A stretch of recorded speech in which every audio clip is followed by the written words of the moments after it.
They say Antarctica is a wasteland of silence, a continent locked in eternal frost and mystery. But what if that silence is hiding something? Something ancient, something built? Tonight we descend into the swirling fog of conspiracy where satellite images hint at geometric impossibility, a perfect pyramid rising from the ice. Was it carved by nature or by a civilization lost to history? We'll unearth the controversial mission known as Operation Highjump, officially a military training exercise in 1946. Unofficially, some people believe it was a covert response to reports of an underground Nazi stronghold buried deep beneath the polar plateau. A base, a relic, a Cold War of shadows. Stay close, because once you start digging in Antarctica, you might not like what surfaces.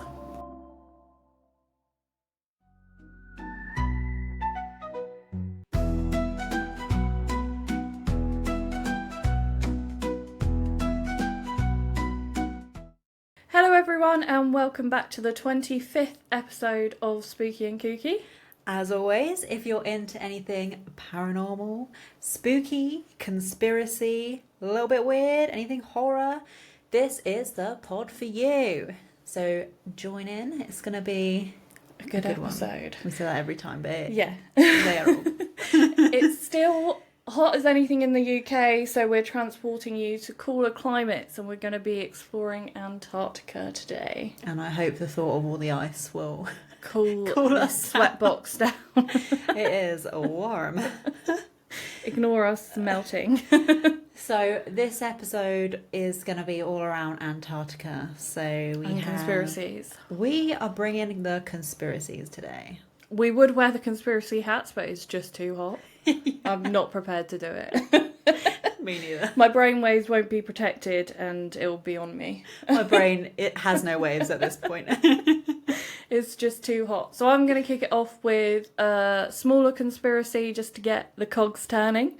And then Ellen's going to go into a bigger segment of Operation Highjump, which I'm so friggin' excited for. I literally can't wait. And then I do have a watchery today.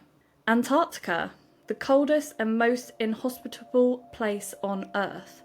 Only inhabited by scientific researchers living on bases scattered around the continent. It is the 5th largest continent and holds the records for the farthest south, highest, driest, windiest, coldest and iciest continent on all of Earth. It is almost wholly covered in a vast sheet of ice that is 2.16 kilometres thick. It is believed that the ice has been there for 34 million years when a dramatic shift in climate happened, which created an icehouse effect at both of the poles. And I'd really like that icehouse effect right now, I'm not gonna lie. Antarctica used to be joined to a South American, African, Indian and Australian continental crust making up a large southern landmass known as Gondwana, which is the southern part of the supercontinent Pangaea, but Antarctica took its place at the South Pole 400 million years ago.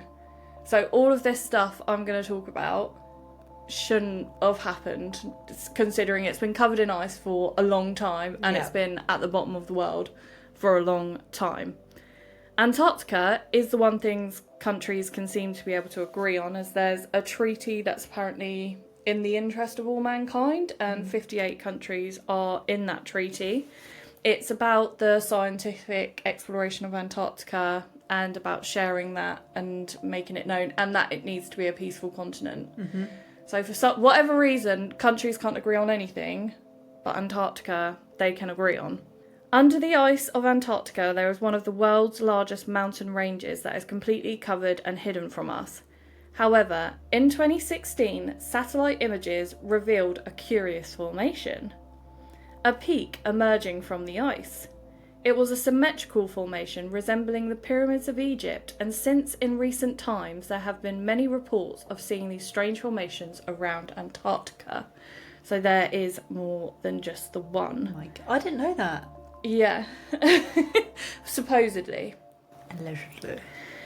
The biggest is perfectly square. The base of what we can see is 2 kilometres long on each side. So if this was a pyramid, it would actually tower the ones we find in Egypt, and it would likely be the oldest pyramid on Earth as well, meaning the other pyramids around the world are probably based on the pyramid in Antarctica, if it is a pyramid. The OG. Excluding Antarctica for a second, we know that every continent around the world has its own pyramids, and they're found in very unlikely places sometimes, and a lot of times pyramids have been actually mistaken for natural formations, later to be found out, it is actually a pyramid.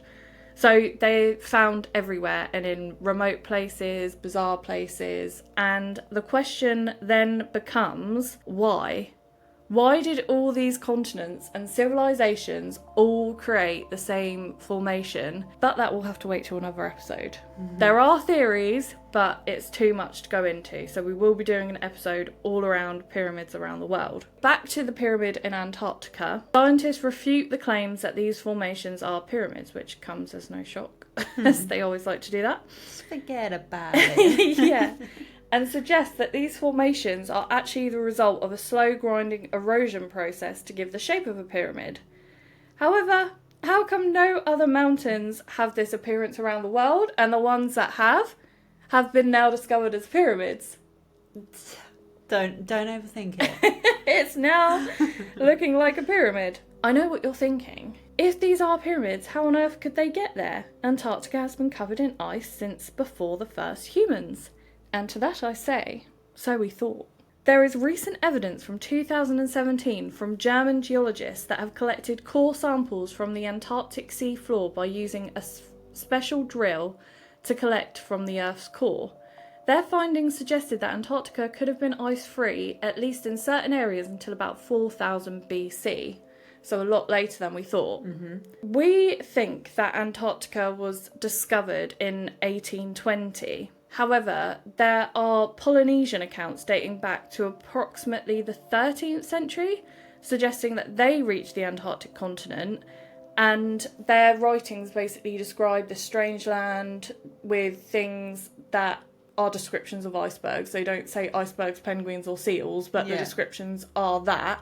You know, we reached it a lot sooner than we thought, according to those descriptions. And then there's another strange piece of evidence, and this kind of suggests that Antarctica is ice-free, and it's the Piri Reis map. And Piri Reis was a legendary Ottoman commander, and this map was a map of the world. The map was drawn on gazelle skin in 1513 and discovered many years later. The accuracy that it was drawn was impossible for the time it was created. The other continents were in extreme detail, and Piri Reis said this was because, or he basically claimed when he made the map, obviously we can't ask him today, when people are like, how did you get this accuracy? But he said he made the map by looking at other maps of the time and just putting them all in one. Right. But the question still is, so there were other maps that had this extreme accuracy that existed in the time. And the other strange thing, obviously this was in 1513, it had Antarctica on the map. Which supposedly hadn't been found by that point, but we know the Polynesians could have possibly been there sooner. But the Piri Reis map, even stranger, it showed Antarctica without ice. So it showed the coastline perfectly, and we only know that it shows the coastline perfectly. It even showed like mountain formations in the exact right place, and we know that they're in the exact right place because we have sonar equipment that can see under the ice. Piri Reis wouldn't have had that. So the map is a huge mystery, and it naturally sparks conspiracies. And it's like, did Piri Reis have access to otherworldly technology at the time that he made the map with? Did our ancestors, our ancient civilizations, were they more technologically advanced than we thought, and he did just put their knowledge together?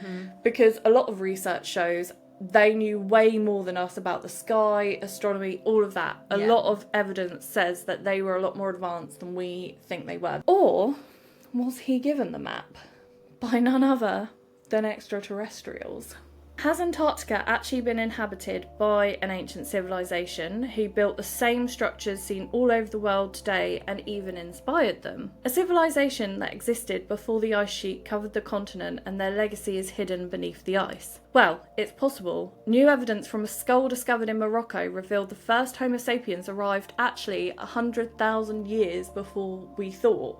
So it's possible that there are many civilizations that we just don't know about that existed. Especially if they're on a continent that is in the most inhospitable place and they're covered by a vast sheet of ice that we can only look under with sonar. Another interesting thing from the Polynesians is when they wrote these descriptions of Antarctica, they said this is a land that our ancestors come from. Oh, okay. Bearing in mind, if it was just full of icebergs, seals, penguins, why on earth would they think that? Yep. But we already know... What were you going to say? Climate change. Yeah.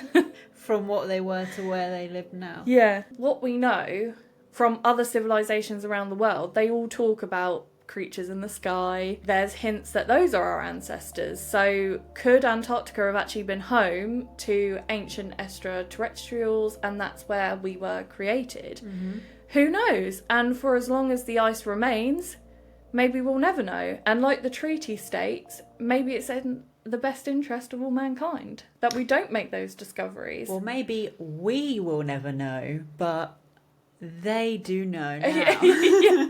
Maybe those researchers know, and that's why they need to keep it under wraps so heavily.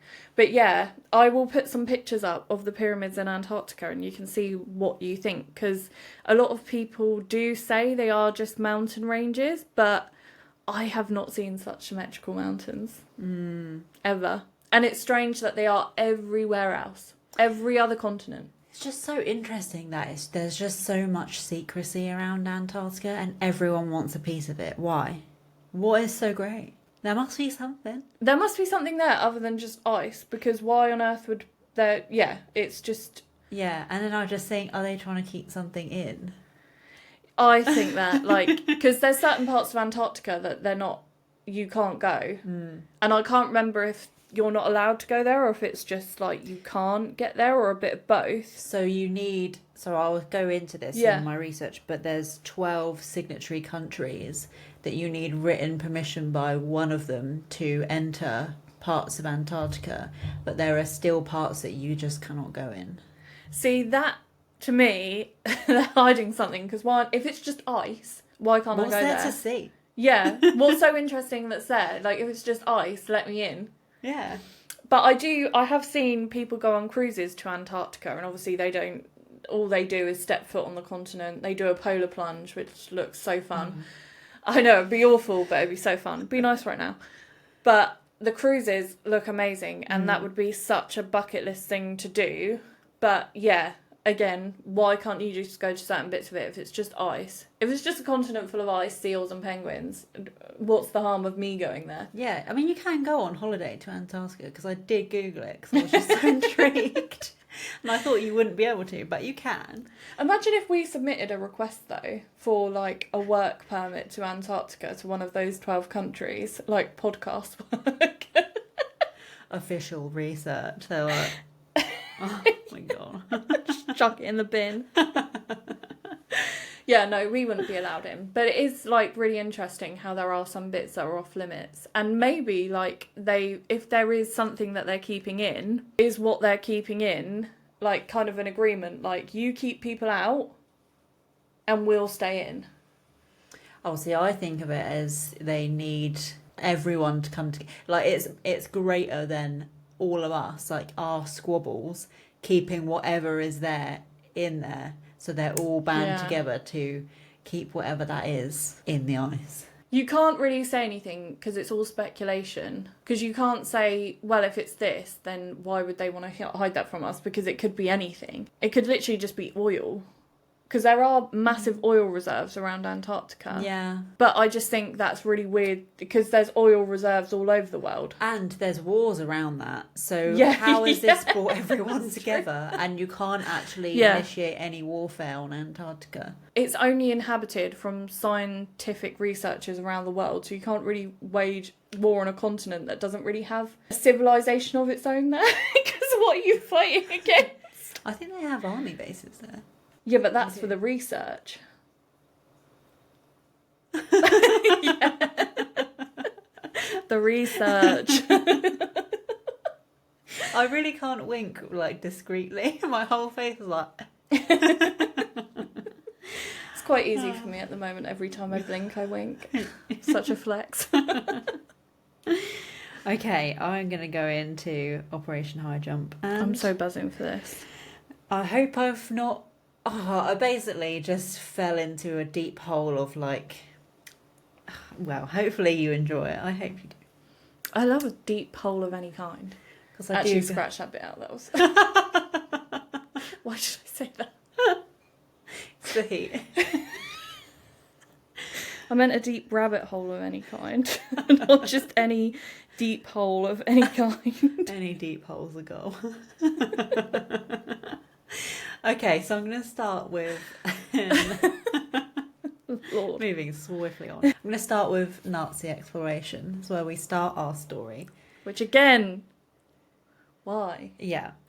When you're trying to conquer the world, let's just go to Antarctica. Quick boys trip to Antarctica. Lads. So prior to the start of World War II, Hitler decided to embark on an expedition to Antarctica. Some speculate that this was because he was aware that the majority of Germany's whale fat, used to make margarine and other goods, was imported from other countries.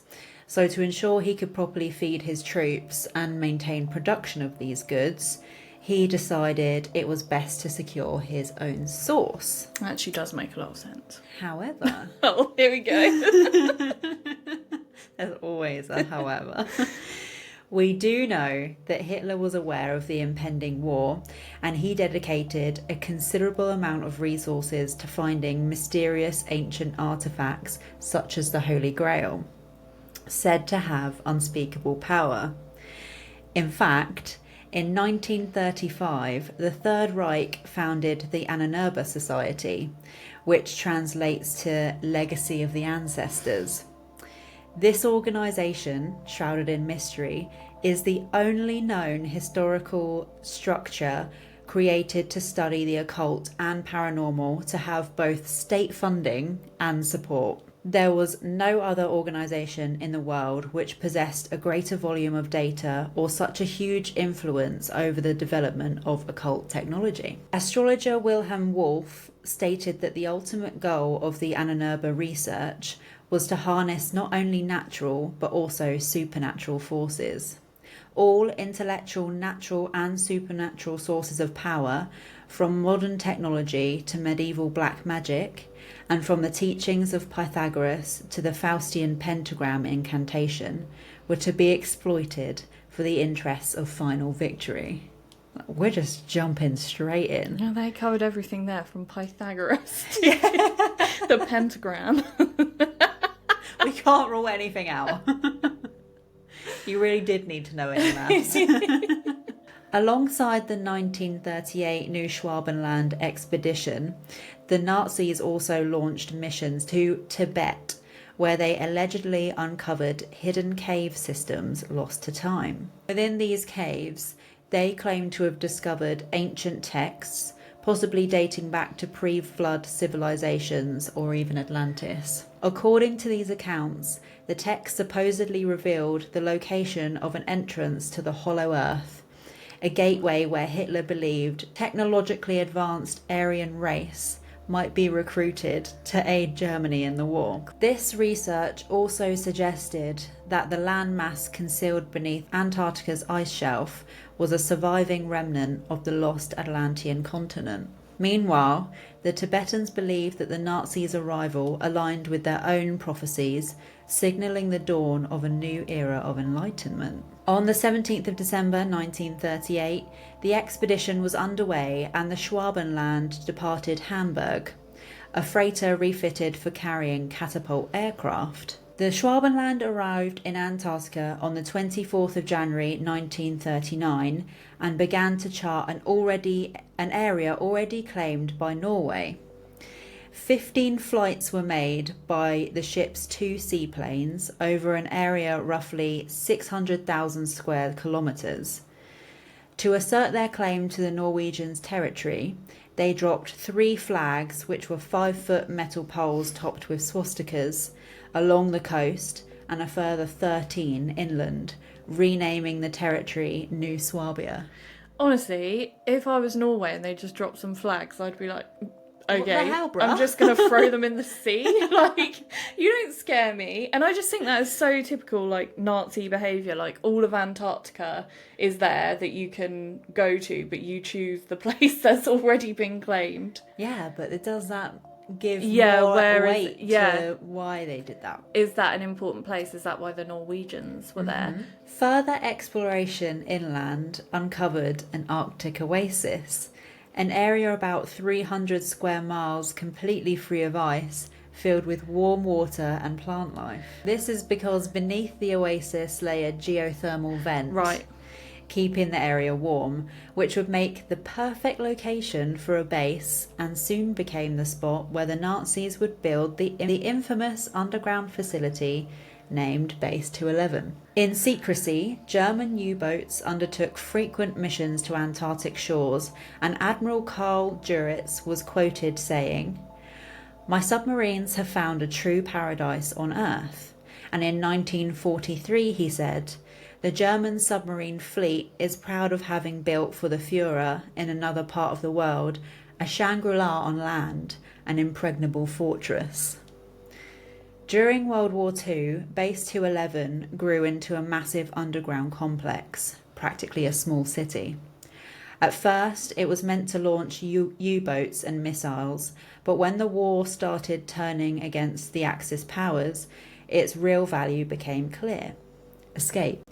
As the war neared its end, huge amounts of supplies, equipment, and personnel were secretly shipped off to Antarctica. The Third Reich was armed with an astounding array of groundbreaking weapons for the time, such as supersonic jet aircraft, flying wings, cruise missiles, ballistic missiles, and allegedly flying saucers. Meanwhile, thousands of Nazis managed to dodge justice, sneaking away to South America, most of them settling in Argentina. Hans Kammler, one of the most notorious German officers to vanish, oversaw Hitler's secret weapons program. His team developed a prototype for a long-range supply plane, the Ju-390, which could cover over 4,000 miles. Only 2 were built, and Kammler had one of them.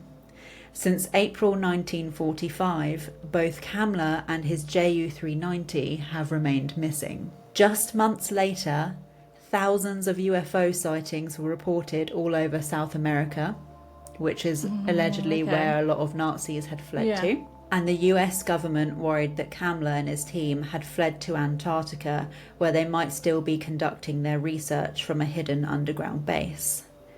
Of course, these were just whispers, unverified and unsettling. But there was only one way to uncover the truth: go to Antarctica. And this is where I'm going to start talking about Admiral Richard Byrd, who, crazy on the eye, that man. I do say so myself. Got a little crush on that man. Okay, so Admiral Richard Byrd, reached the rank of Rear Admiral by the age of 41, making him the youngest admiral in Navy history. On top of this, he was the recipient of the Medal of Honor, the Navy Cross, the Flying Cross, and the Silver Life-Saving Medal. Overall, he received 22 citations and commendations, including 9 for bravery and 2 for extraordinary heroism. To this day, he is one of the most highly decorated officers in naval history. And funnily enough, the Germans actually invited him to their initial expedition on the New Schwabenland, probably because he'd actually already done 2 successful expeditions to Antarctica prior to that, and he was allegedly the first man to fly over the North Pole. I mean, you'd want someone like that on your team, wouldn't you? He is He's manly. Yeah. But he politely declined the German offer, naturally.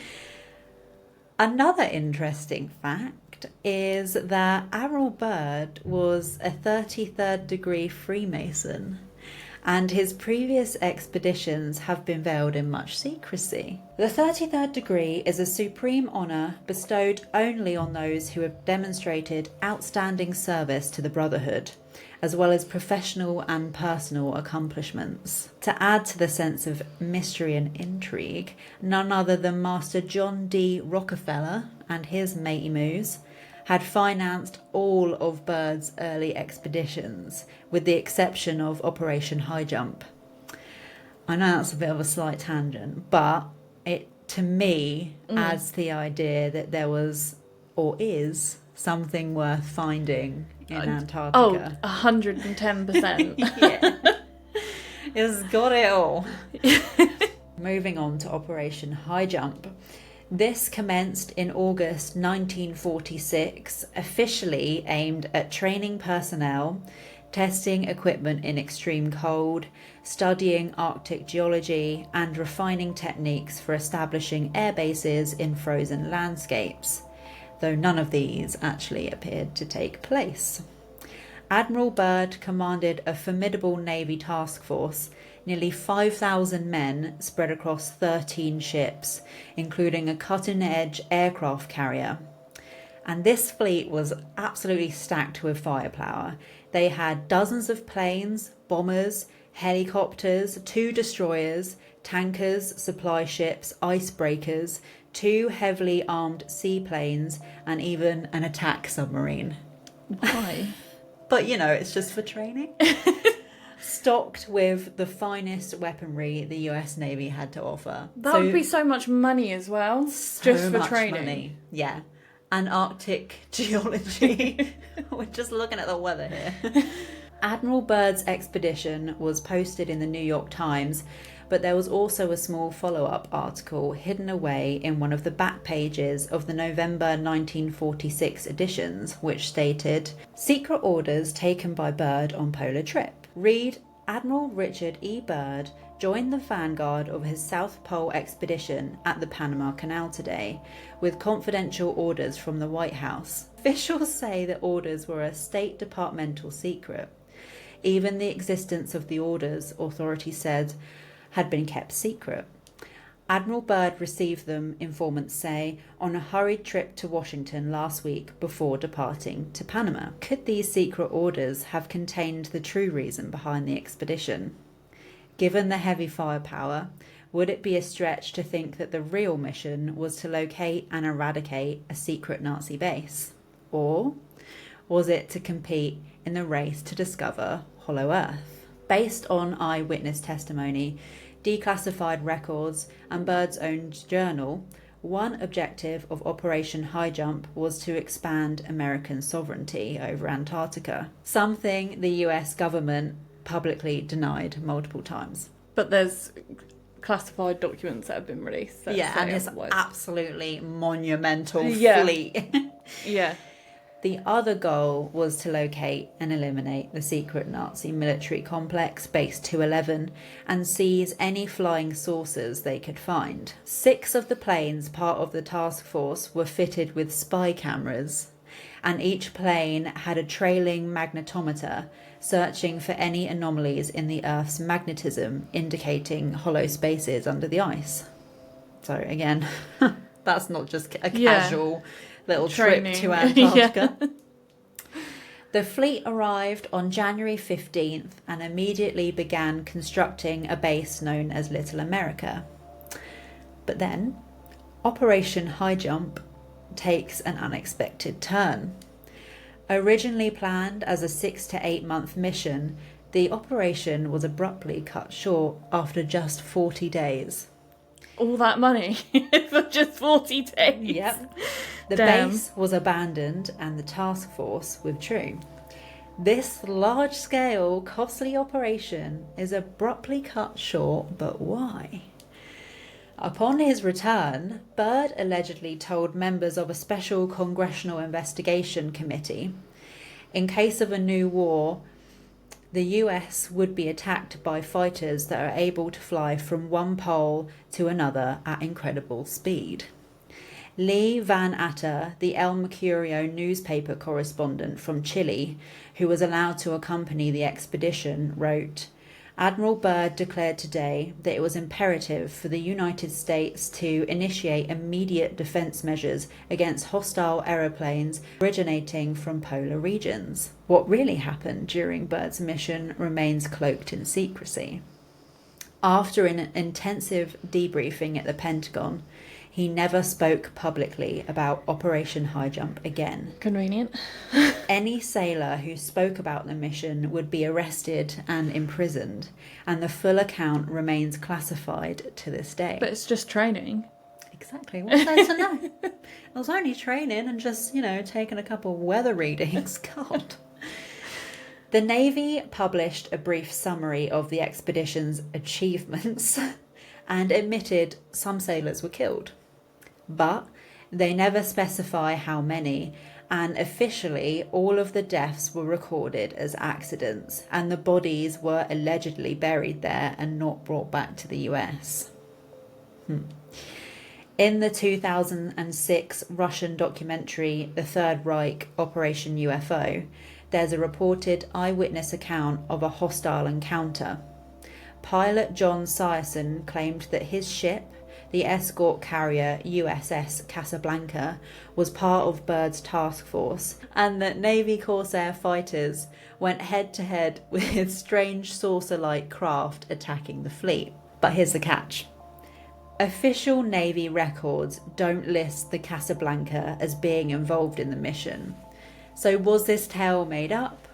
Or were the accounts quietly altered? Interestingly, on Admiral Byrd's last flight over the South Pole as part of Operation Highjump, he was missing for 3 hours. It was officially blamed on radio failure. However, Byrd was meticulous at documenting everything, and whilst his journals were confiscated and classified on his return to the US, he allegedly kept a secret diary that he gave to his son on his deathbed. Ooh. So buckle up, because you're about to go We've on got a the diary. wild ride. According to Admiral Byrd's diary, he fuels up for a flight early in the morning. The weather is clear and mechanically the plane checks out. At 8:15 a.m, at an altitude of 2,300 feet, he checks in. 08:15 hours, radio check with base camp, situation normal. At 09:10, he spots a strange pattern in the snow. Not dramatic, but enough to make him circle back for a better look. He makes visual contact with the camp and radios his findings. Then, his instruments begin to act up. Both compasses are spinning wildly. Useless. So he starts navigating by the sun while keeping visual contact with the camp. Pilots are so skilled. I know. Imagine just being like, well, I'll just use the sun. No big deal. No compass, no problemo. His controls feel sluggish, and he is slightly concerned about wing ice. There was a little ice, but no indication of a problem, so he continues on towards what looks like a mountain range. 09:49 hours, 29 minutes elapsed flight time from the first sighting of the mountains. It's no illusion, they are mountains and consisting of a small range that I've never seen before. He crosses the ridge and descends into a green valley with a small river winding through it. There should be no green valley below. Something is definitely wrong and abnormal here. We should be over ice and snow. To the port side are great green forests growing on the mountain slopes. Our navigation instruments are spinning, the gyroscope is oscillating back and forth. He dips lower and loops back around. The green looks dense, like moss or grass. The lighting feels off. He can see the ground clearly, but the sun has vanished. Troubling, since he's using that to navigate. That's his compass. Yeah. Then, something unexpected pulls his focus. On the valley floor, a massive animal is grazing. It appears to be an elephant. No, it looks more like a mammoth. This is incredible. Yet, there it is. Decrease altitude to 1,000 feet and take binoculars to better examine the animal. It is confirmed. It is definitely a mammoth-like animal. Report this to base camp. As Byrd flies across the endless green plains, he's so struck by the view that nearly half an hour passes before he realises it's no longer cold. The frost on the windshield is gone, along with the ice on the wings. He pulls off his gloves. The canopy feels warm. He logs the outside temperature as 74 degrees Fahrenheit, which is about 23 degrees Celsius. His instruments are back online, except for his radio. For another hour, he flies over more green pastures, and then he sees it, a massive gleaming city on the horizon. The plane jolts. Byrd grabs his controls, but they're not responding. The aircraft feels oddly weightless, almost buoyant. Then, from both sides, sleek disc-shaped objects close in. They're glowing and eerily silent, and unmistakably advanced. Byrd attempts to regain control, but the plane won't respond. The engine cuts out, yet the aircraft continues to glide, seemingly guided by an unseen force. The strange crafts draw nearer, close enough now for Byrd to make out symbols. And in that instant, all turns to dread. He sees swastikas. Suddenly, Admiral Byrd's radio crackles back into life. The signal's rough, but her voice begins speaking English with a slight German accent. Welcome, Admiral, to our domain. We shall land you in exactly 7 minutes. Relax, Admiral. You are in good hands. Without any input from him, the plane descends smoothly and lands on its own.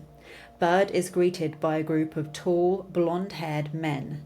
He boards a floating platform with them, which swiftly carries them towards the city. Once there, he is guided into an elevator that glides silently and rapidly deep below the surface. He's about to meet the master. How trippy would this be, though? You'd be like, have I crashed and died? This is not feeling real. Byrd is shown into a room where an older man waits at the head of a long table. He's invited to sit, and the master begins to speak.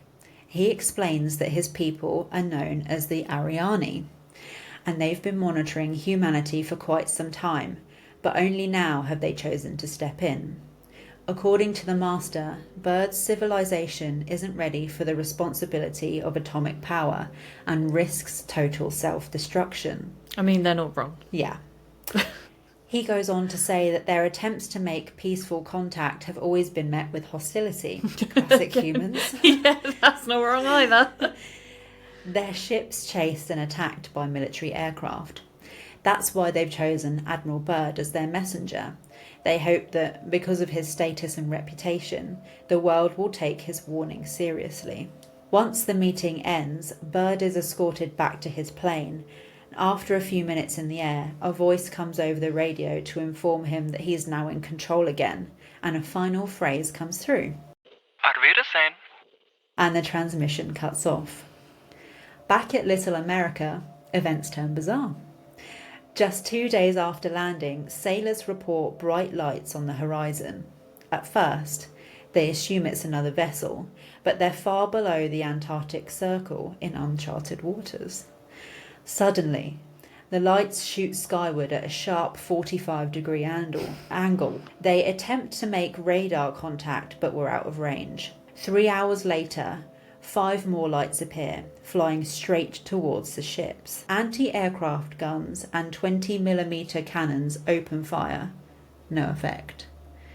A radio operator stationed on the USS Brownson gave a testimony of how strange craft suddenly appeared from the ocean, which we already know was corroborated by John Sierson in his eyewitness account. An aircraft from the USS Currituck is launched but is immediately struck down by a beam of energy and obliterated. 10 miles away, the torpedo boat USS Maddox bursts into flames and begins to sink. This would mark the first of several engagements over the coming weeks.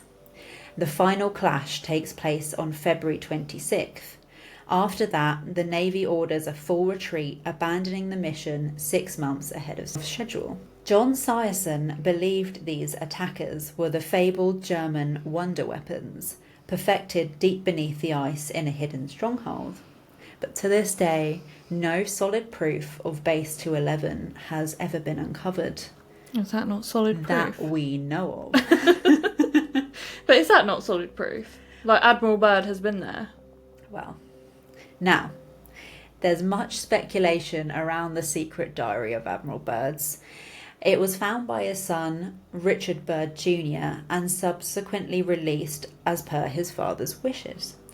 18 months after this, the Antarctic Treaty was signed, forbidding anyone going from Antarctica without special permission from one of the 12 signatory governments.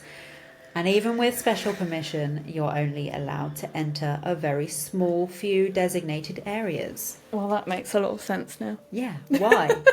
Was there a secret Nazi base? Is there a civilization in the fabled hollowed earth? What do they call themselves again? The Ariani. Ariane. I really like that. Yeah, that's cool. Ariane. Yeah. So let's go back to the diary, because there are quite a few red flags with this diary, which is unfortunate. For example, the flight is said to have happened over the North Pole, but we know the expedition was over the South Pole. So that's the first inconsistency. Okay. Then, and this is quite damning, there's the fact that entire chunks of the master's speech, line for line, match up with dialogue in the 1937 film The Lost Horizon. And on top of that, the writing style is completely off for Admiral Byrd. There's a lot of exclamation marks, which he never uses in any of his writings at all. Oh, that's so annoying, because it's a really good story. But even if we discount the fact that there was a diary, he was still unaccounted for 3 hours. That happened. Yeah. And given the fuel limitations of his aircraft, the timeline does raise questions, because it's impossible that he could have been flying with fuel all that time. And we know that they cut the mission short after that, and then the treaty came in. Yeah. So what there's really still happened? There are, even if you discount the diary, there are still questions that arise of what is in Antarctica. Yeah, and even if the diary isn't legit, the timing of that supposed alien warning about nuclear weapons wiping out all of humanity is quite compelling, because the Nazis were also building one of their wonder weapons called, this is in German, Die Glock, which translates to the bell. Oh, yeah, I've heard about the bell. Yes. So it was still in development, but some claimed it could levitate when activated. And considering Hitler's obsession with creating an end-all superweapon, it seems more likely that it wasn't meant to be some sci-fi aircraft, but rather a devastating plasma-based weapon, which would be even more destructive than a hydrogen bomb.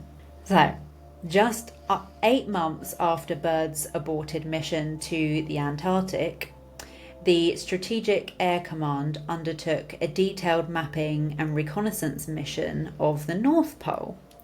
An extensive B-29 support base was established at Fort Richardson, Alaska, but aside from cameras, these bombers were crammed with state-of-the-art electromagnetic scanners, sensors, and magnetic emissions detectors. Just as Byrd described, high-speed aircraft were again encountered. Debriefed flight crews reported seeing metallic vertical lift saucers parked on ice packs, flying in and out of the water, as well as dodging the B-29s. All evidence, tapes, films, and documentation were immediately classified and rushed back to Washington, D.C. Of course. Yeah, D.C. But is it that the Nazis were able to build things that no one else in this age has been able to build? Or are we saying that it's something else? Because we know from our Alien episode that nothing on Earth can go from land to sea like that. It's possible it could be either of the two, because the Nazi technology was good, really advanced, and we actually reverse engineered a lot of their planes to create ours. Why was it so advanced? What did they have that no one else had? Exactly that. So it's possible it could be either of the two. Yeah, but would aliens work with Hitler? Because I always thought aliens were against Hitler's mission. Or like they would be against Hitler's mission. They want us to look after our planet and, you know, not do the things Hitler wanted to do. So would they, unless he got hold of some sort of technology or some sort, like was it Tibet? Mm-hmm. In the Tibetan caves, maybe they got hold of something from an ancient advanced civilization. My mind is spinning. Well, you think, could he have found something and based his ideologies on what the aliens had initially? Because the swastika wasn't a Nazi thing. A swastika was actually a symbol of peace used in other religions, which he took and absolutely fucked it up. It's like the moustache. He fucked it for everyone. Yeah. Yeah. You can't wear that now. Yeah. So it's difficult to know what came first. Yeah, chicken or the egg. Yeah. But it's just interesting that I know their military was extremely technologically advanced compared to anyone else. And then it's all these, like, okay, looking at the diary again, it's interesting that I know the diary might not be true, but it's interesting that the craft had can't say it, swastikas. My mouth doesn't move like that. But yeah, it is interesting, and if they could get the bell to levitate, then... I was literally thinking that if they could do that with the bell, what else could they have that they didn't want to share? Yeah. Because realistically, they're not going to give that type of technology to anyone else. They wouldn't want to send out aircraft into, like... Unless people came where the aircraft were, I don't think they would send aircraft out to just normal war. Because if someone shoots them down in their territory, they then have that technology. Yeah. So I think they would keep them very much under lock and key if they had it. Or would you just keep working on them until there's now supposedly stealth technology and they can't even be seen? Because we already know we've had, you know, that video of that aircraft moving through the secret military base that you can't actually see in person, but you could catch it on the cameras. Would they just think, we'll just wait till we can do that and then deploy them? Yeah, that's a good point. Yeah. Because, I just can't imagine they would want to send them into zones where people could get their hands on them. Then we all have UFOs. Yeah. Or flying saucers, I should say, because they would be identified. Flying objects. Yeah. If we knew what they were. So then we have Operation Deep Freeze. So upon returning to the United States after Operation Highjump, Admiral Byrd was hospitalised and sequestered from speaking to any more of the press. But, yet again, in March 1955, he was placed in charge of another Navy Antarctic expedition called Operation Deep Freeze. This was Byrd's last trip to Antarctica and marked the beginning of a permanent US military presence at the South Pole. Byrd spent only 1 week in the Antarctic and returned to the US in February 1956. A year later, on the 11th of March 1957, Admiral Byrd died in his sleep of a heart ailment in his home in Boston. But there are some questions whether his death was truly the result of natural causes. In August 1958, during Operation Deep Freeze, the USS Norton Sound launched 3 rockets carrying low-yield atomic bombs while stationed in Antarctic waters. The bombs were detonated high above the pole as part of Project Argus, which was, you guessed it, another classified operation with the stated purpose of studying the Earth's magnetic field. Although the nuclear detonations over the pole could have been an attempt to disrupt covert Nazi operations under the ice with an electromagnetic pulse. But there is no record of a Nazi retaliation in response to this operation. To this day, the true purpose of Operation Highjump remains cloaked in ambiguity. Its objectives scattered between official reports, classified files, and whispered conspiracy. Admiral Byrd's alleged account raises more questions than answers, and the sudden end to a mission of such scale only fuels speculation. Whether the Antarctic truly hid a surviving Nazi empire, a lost civilization beneath the ice, or something even stranger, one thing is clear.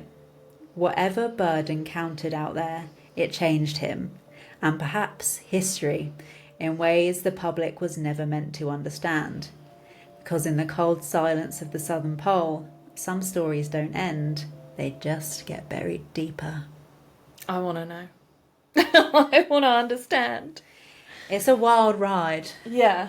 It really is. And yeah, who knows? Who knows, indeed. And will we ever know? We'll probably never know. And that's what annoys me the most. Want to know so bad. And here's a question actually for you guys. If you could know one thing, because we've spoken about this before, if you could know the answer to one thing, one mystery, what would you want to know? Because, comment down below. Yeah, please comment down below because it's just, there's so many to pick from. I can't even remember what I said. It would depend on the day. Depend on the day and what hyperfixation I'm currently in that I would give. But I can't remember what I said. I know I said I'd want to know how the pyramids were built because to me that would actually answer quite a lot of questions. Give me the answers to everything I need to know. Yeah. So but no, that'd be interesting to hear all you guys what you would say. Yeah. So comment down below. Please do. That's a good question. And it's just hard to know whether the operation was it just about the Nazis? Or was it something else? Was it something bigger? Did they find something? Yeah. Or was there common shared knowledge about there being something under there? Well, the treaty says that scientific exploration knowledge is made available, readily available and shared. I imagine when they say readily available, it means between like high classified people and not the public, which is just so typical. But that's part of the treaty. So... yeah, I mean, for something to bring everyone together... it's big. Is big. Is something big. But imagine seeing a mammoth. I know. It would be so trippy. So trippy. Do you know what? And I love seeing those TikToks when it's like timelines that are at the same time that blow your mind. Yeah, and there was one... oh no, I'm probably going to get this wrong. But I think the mammoths were still around... when Cleopatra was around. Oh. I'm sure that's what it was. And I thought, what the hell? Yeah. Like, that's so weird. No, I have seen some of them where I think, really? Yeah. Yeah. You just don't see the two being corresponding. Together. Yeah. Yeah.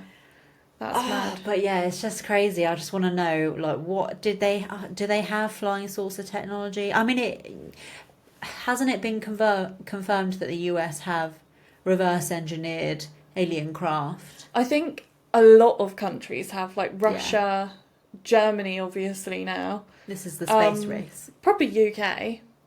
Yeah. Although I was watching a podcast the other day where they were talking, it's a political podcast, and they were talking, it's the one I told you about that I'm like obsessed with at the moment. And they were talking about the US coming out and saying that they've got aliens now, or they've got UAPs. And the people on the podcast said the UK's always been quite open about it. And I was like... have we? Have they? Although I don't listen to UK news. Yeah, me neither. Yeah, I don't listen to any news. I get my information on TikTok. But I'm sure if the UK said anything about flying saucers, it would be on my TikTok for you page. Yeah, I don't think it's going to be on BBC. I don't really feel like we have been that open to it. No, so I wonder what they've heard. They think. Yeah, because I sometimes think countries have such a different opinion of each other than what's actually fact. Yeah, because I think there's always like UAPs around America. Like, there's so much more information about them in America. Like, yes, they keep them under wraps, but I don't know anything really about UK apart flying from saucers. The base that I talked about with... Yeah. Like, there are some stories, but I don't think we know any more it's not very than the open. US. No, I wouldn't say But so. yeah, they said that and I just found that interesting. I feel like we just don't have the space for it, you know? That's what I think. Like, where does all these, like, things... what things populated. are we even talking about? I don't know. So yeah, I just found that interesting. But comment your theories down below about Antarctica. And what your question would be. And what your question would be. Yes. Because I would be really intrigued to hear it. I'm going to end on a watchery. And I like making the watcheries connected. Yeah. I like doing one with the theme. Sometimes I don't, but I do try with some of them. This one I'm reaching for the theme, Okay. but I've tried to connect it. So it's both in cold, harsh environments. So Antarctica's cold and harsh, All and right, so yeah. is Mount Everest. Okay, yeah. We're going to It's a Nepal. mountain. Yeah. So I had the misfortune of watching Finding Michael on Disney Plus, and I actually sent a voice note to the group chat about this, having a rant, and I said, "Oh, Ellen, actually, don't listen to that because I'm going to tell you about it on the pod." So, have you seen Made in Chelsea? Yes. You've watched it? Yes. Oh, so you know who Spencer Matthews is? Yes. Okay. How does it involve Spencer? So, Spencer?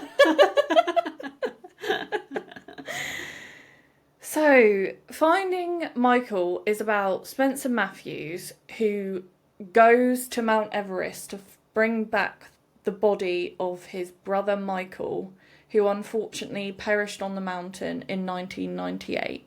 Okay. He was the first Brit to ever summit, but he did not make it home. Okay. And we all know that Mount Everest is scattered with bodies. Yeah. That's an unfortunate fact about the mountain. You go up, They're literally markers. it's treacherous conditions, yeah. They use them as Yeah. markers. Yeah. And it's a lot of tourists that wanted an adventure or to reach an achievement and sadly never made it home. And also along with many people who are Sherpas just doing their job and Yeah. unfortunately perish up there. Spencer was young when his brother climbed the mountain. I think he was like 6 or 8, but he was young. And like I said, it occurred in 1998.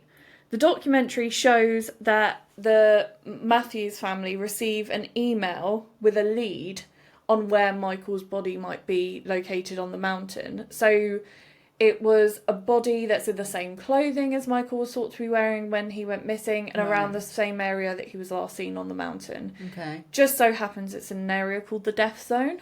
Okay. Very dangerous to get to. Yep. The risk of the mission was high. Bringing a body back from Everest, the risk is high anyway. It's harder than just climbing up the freaking mountain. Yeah. But also, it's in the death zone. And yeah, it's just dangerous. So, sorry, I'm just trying to think, like, I'm picturing it. How do you get the body down? Do you just, now, in my mind were two versions. You just slide it down on a, you just strap it. No. You have a sledge, you put it on, and you just... Do you use it as the sledge? Oh my god. Or, and this is very traumatic, do you strap it to your back like a rucksack and carry it down? Because I can't see, but that's the two extremes that are in my mind. There's no in between. So, the answer is none of them. Okay. That's There good. is... So, obviously, he can't just go up alone and get it. No. He's got a whole team. Yeah. So, I think... Either they slide it, actually, Oh, that so might they be true. did slide. I don't remember seeing... To be honest, Ellen, I'll be honest with you. That's not the concern of the documentary. You're spending too much time worrying about something that isn't relevant. To be honest, this documentary made me... It put a bad taste in my mouth. And I will Okay. go through the reasons why it did that. So, I was shouting at the TV for large portions of this. I'm not going to lie to anyone, it made me a bit heated. Yeah. Disney have now enforced the same system of Netflix as you need a travelling code if you're not in the household that holds it. So my brother has the Disney account and I'm the leech. So I messaged him saying, I'm going to need your Disney account later on tonight because I want to watch something. And he said, what are you watching? And I said, oh, I'm watching Finding Michael. And he replied, rich people suck. Oh, God. I asked for the code. 20 minutes later, I messaged him saying, rich people suck. You have carried on the not heeding the warnings. The theme of the Titanic episode has snuck into this. Yeah. Some of this, I've made notes on it because I wasn't going to be able to get into a coherent version without reading off some sort of notes. And raging out. So, yeah, so some of it I have made it clear that I may have missed it because I did tend to go off on little, like, off-handle rants. Like, they would say something and I would just turn to Kieran and be like, wait, and just one. Grab the pillow and scream into it. I remember getting up to go to the toilet at one point, and I'll tell you what point it was, and hearing something as I walked out to the toilet. I poked my head back in and was like, "That's called a reality check." Like, it woke something in me. I'm not proud of it. So anyway, in answer to your question, at this point I was so rolled up, and you know where your eyes just cross and my head was spinning. You I just could barely didn't see. care how... No. So I think they either slid him, all four of them, or all the team, or they carried him. Okay. But this is we're getting ahead of ourselves. Yeah, inconsequential. So I didn't know anything about Spencer Matthews, never watched Made in Chelsea. I saw some few TikToks after. And what on earth is the line? How do you expect me to respect you when you allow me to cheat on you? Oh my god, yeah. He was a fucking arsehole on Made in Chelsea. He was horrendous. I know he was young, and I don't have context to those scenes, but I saw that and I was like, figures. No, I think he would even Literally say cool. now that he was an arsehole.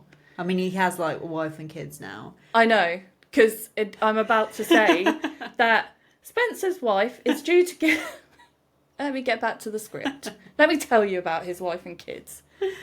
Spencer's wife is due to give birth to their third child in the season where it's possible to climb Everest.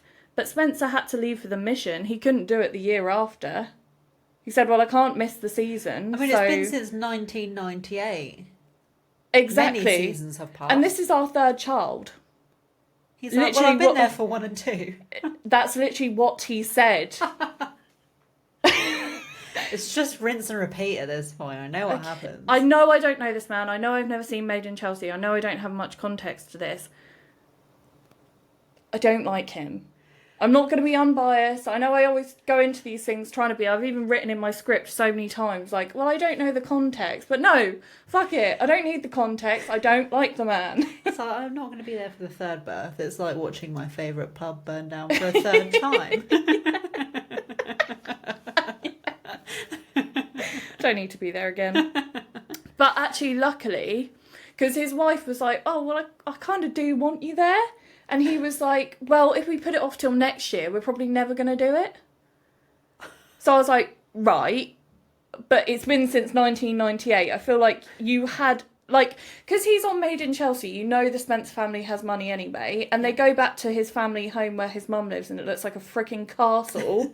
Do you know the one I'm on about? I've not seen his family, but I can only imagine. And then it's like, you're a reality star now. And your wife is someone in the public eye, so I know you've got loads of money, so you could have done this at any time you liked. And, sorry, it's called the death zone. You have 3 children. Why do you want... Just wait. Just you wait. So, luckily, I think his wife's name's Vogue. Yes. So Vogue actually gives birth a week before he leaves, so he's still leaving his wife with a newborn, a 1 week old, and 2 other kids to look after. They probably have a nanny, but you're leaving her Dick move. to go to Everest. So And maybe die. well, so But we know he doesn't. But... oh look, this point in the script, I go in to answer that very question. At this point, I believed he was climbing to the death zone. I don't know if I just didn't hear it that he actually wasn't going to be climbing. Or the plan changed. He never fucking climbed the mountain. He flew to Nepal to sit at base camp. In a cushy tent. So he went there so that he could wait for other people to climb to the death zone. Yes. He could have paid for the group of Sherpas that were really experienced Sherpas because he was like, I need the best of the best. And literally he said the words, if someone dies on this mission, like, is it going to be worth it? And it reminded me of Lord Farquaad in Shrek when he was Many like, of some you. of you may die. That's a sacrifice I'm willing to make. Seriously, you can't make this up. Oh. So he goes to see Bear Grylls as well before he flies out to Why, Nepal. if he's not even going up there? Well, this is the thing. Did plans change? Because Bear was like, don't push yourself. If you don't think you can get there, don't go up there. So I think plans changed. But like I said, I need to specify that most of this documentary is a blur to me, so it could have been that he was never meant to climb it. But then I thought... He probably was, and I'll tell you for why.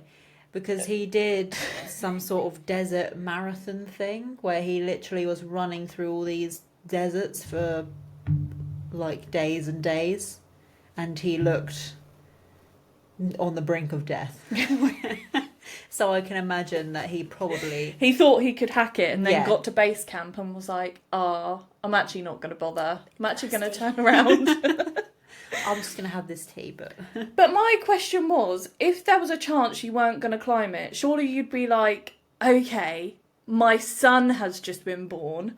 My third child has just been born and I'm leaving my wife to go to Nepal. Maybe the people can do it without me sat at base camp on my fucking arse. Yeah.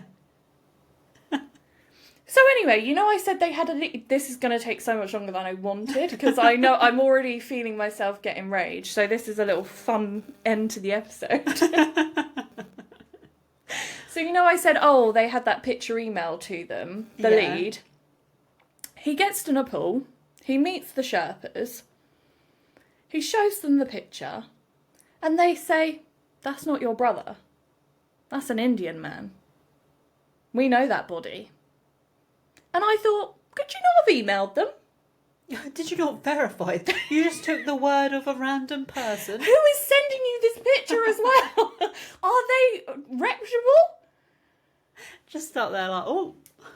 Anyway, so Spencer's like, okay, still go up there. Whatever, you got your drones. Go up to the deck. Just get out of my sight at this point, because that's disappointing. That's embarrassing. I've already come here.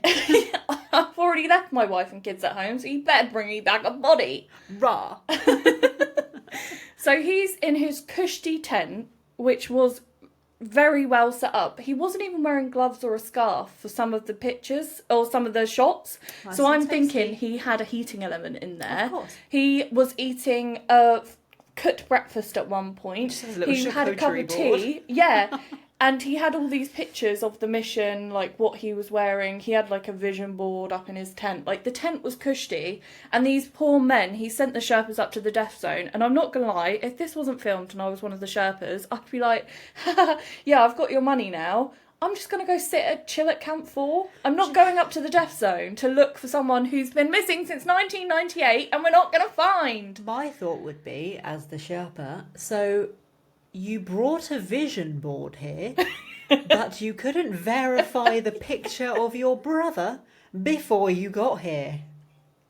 Okay. And like I said, like he's been missing since 1998, and this is not to take away how tragic this is. I just Yeah. want to be clear. It's very sad that he didn't make it home. Yeah. He's going to be covered in ice. There's so many bodies. It's a really big area, the death zone. So the chances of finding him are so slim. Yeah. So they go up on the first climb, and Spencer's sat in his little tent castle thing, eating his breakfast, drinking his cup of tea. And he's got a Sherpa on the ground with him. So he's got someone at base camp looking after him. And the way he speaks to this man, he's like, I need to contact them every 20 minutes. But the radios aren't working. So he's like, get them to radio up to Camp 4. And then they can radio them in the death zone. And they need to give me updates every 20 minutes. And he'd be standing on the radio. And it would be like coming in and out of signal. I get it's frustrating. And all you need to do is just sit there and wait. But you could have done that in the UK, in all fairness. I'm sure a 1-week-old would have kept you very busy. Kept you entertained while they're looking. And he's talking into it. And he can't hear the reply. And he's like, just getting more and more frustrated. And you think, just let them work. They don't need to give you updates every 20 minutes. Yeah. Like, What are they I'm going to be climbing telling up a you? mountain. So these Sherpas, they go up to bodies that are filmed. They blur them out, in all fairness. They dig around the bodies to look for identifiable features of Michael. Do you know what one of the identifiable features that they're looking for was? A Rolex. So relatable. They climb Mount Everest in a Rolex.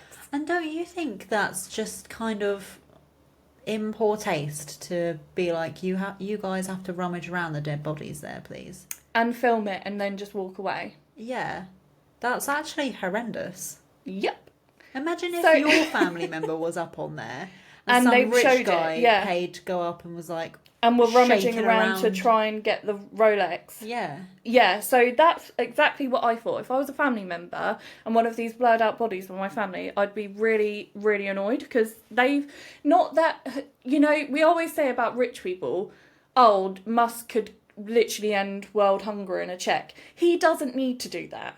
You can't tell someone how they could spend their money. The Spencers, or the I keep calling them the Spencers, the Matthews could pay to get quite a lot of bodies home. Yeah. They don't have to do that. Okay, I can't hate on them just because they're rich. But It's making not a documentary that is so tone deaf. Yeah, that's it. That's what that. it is. Yeah, it's that gets to me, that you filmed it and you thought it was a good idea. So anyway, they go up on the first climb, they find a few people, dig around, find nothing. They come back, and I think at this point, because they were going to do 2 climbs, I think at this point, one of the production went over to Spencer and was like, look, we've actually just watched back some of the footage, and it might come across a bit insensitive that we're just rummaging around these bodies of people's family members, other people's family members, outside of yourself. I know it's hard for you to think like that, but outside of yourself, you know, and then just walking away and not bringing them home, like, you know, it's a very slim chance we're going to find Michael. If we don't find Michael, we've already paid to get here. You've already paid to get here. You're making money from the documentary anyway. Do you think you can bring someone else's body home? And Spencer says, well, if we can't find Michael, I guess I could. Do you know anyone out there? To the Sherpas. He's like, do you know anyone up there that we could bring back? And they were like, yeah, there's a Sherpa's body at Camp 4. We know the location and we know we could bring him back. We know the family.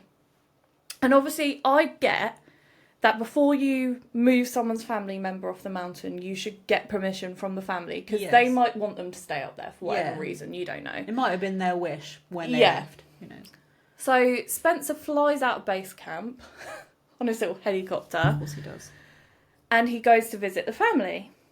And considering this family has been through what you are going through, you've got a family member lost up on this mountain, you would think that even though you're from different countries and, you know, it might be a bit awkward just going to see them talk about this, you'd think there would be some sort of emotional bond between you two. Yeah.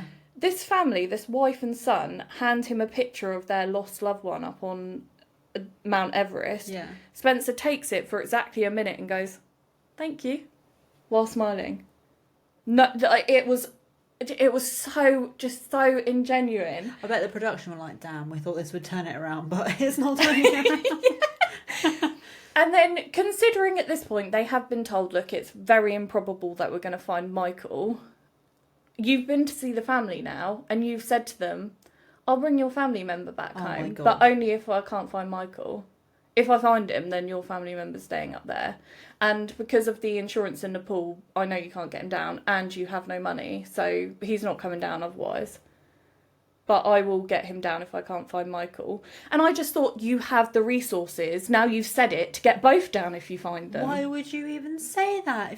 Surely you would wait until the people leave the death zone and say we can't find him to even ask them. Why are you telling them and giving them false hope? Or no, you just be like, okay, it's very unlikely I'm going to find my brother. I'm going to bring someone else peace. Not, oh, but if. No, you just be like, I'm just going to do that. And if I find my brother, great, I'll bring them both home. But and obviously the family were really grateful because, like I said, insurance in Nepal isn't great. So if they won't pay to bring your family member home. Yeah. If they die doing their job, which he did, and they don't have the money or resources to do it, even if he did find his brother, he has the resources to do it. And like I said, no one can tell you how to spend your money, blah, blah, blah.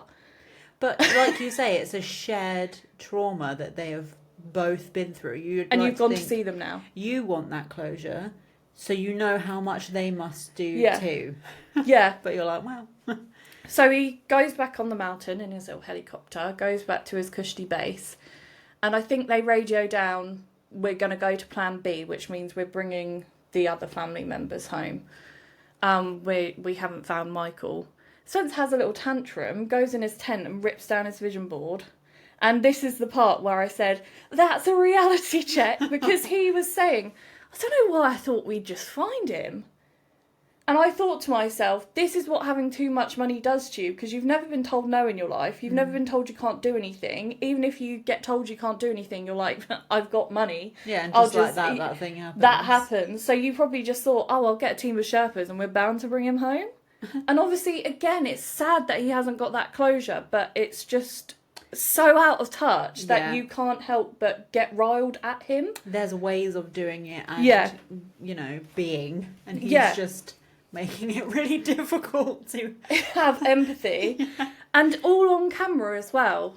Like, I just think at no point did you think, I'm being recorded. I better calibrate a little bit. This is a bit... Oh. I wonder if you watched it back and thought, oh, yikes. That was a tough watch. Oh. But then it went out, so... Exactly, and I think he was promoting it, so he probably thought, oh, I look really good in this. Everyone's going to feel so bad. Woe is me. I bet he gets so much stick from that then. The reason I watched it was because I saw someone on TikTok saying you need to watch Finding Michael, and they said a bit about it, but I didn't know who Spencer Matthews was, so I didn't really get it. And I like watching stuff about Mount Everest. I find it interesting. I watched another documentary where the Sherpas basically declined to climb one summer. They protested because they were like, it's too dangerous. Like, we've lost all of our friends and the ice keeps falling, so we're not climbing. Yeah. And the rich people were like, you will climb. People want to go and summit, you will climb. So I watched that and found it really interesting. So I watched it thinking, oh, this will be really interesting. I'll learn more about it. But it was just so out of touch. Put such a bad taste in my mouth. Like my brother said, rich people suck. Yeah. And they bring...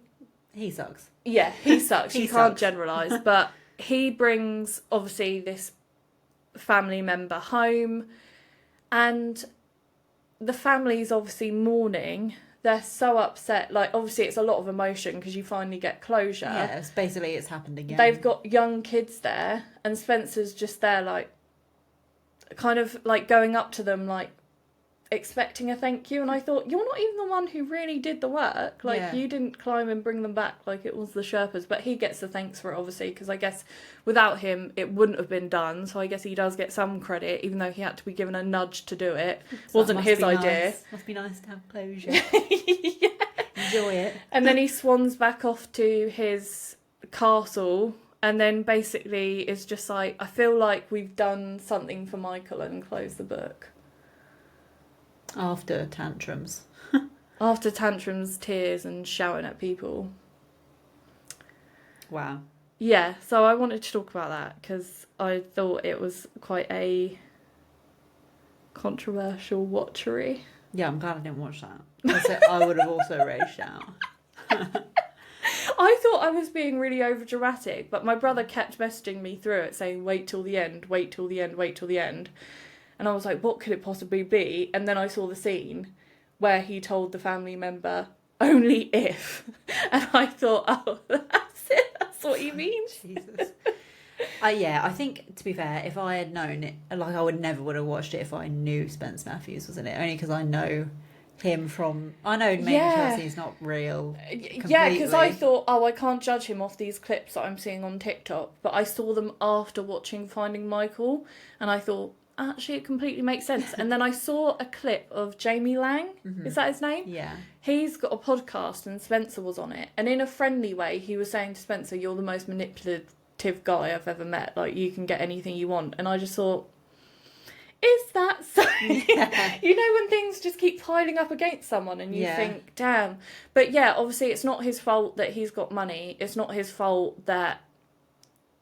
No, it's just his fault not he's a bad spending person. it in ways that you think, oh, that would be nice if you just did it, even if you did find your brother. Like, it's not his fault, but it was so out of touch. And to go up to other people's family members and show it, you rummaging around their bodies and then just leaving them. Yeah. It's just... I don't know. Yeah, I don't know. But if anyone's seen it, please tell me what you think. If I was the only one shouting at the TV. Surely not. Surely. But yeah, that concludes today's episode. Thank you again for watching. Hope you enjoyed. And if you did, show us a little love. Give us a like and a subscribe. And comment down below. Yeah. Well, I mean, we've asked a lot of questions of you actually this episode, so You've got a lot of hopefully work you to can do. remember them all because I can't. Comment down below, and we'll catch you next time. See you later. Bye.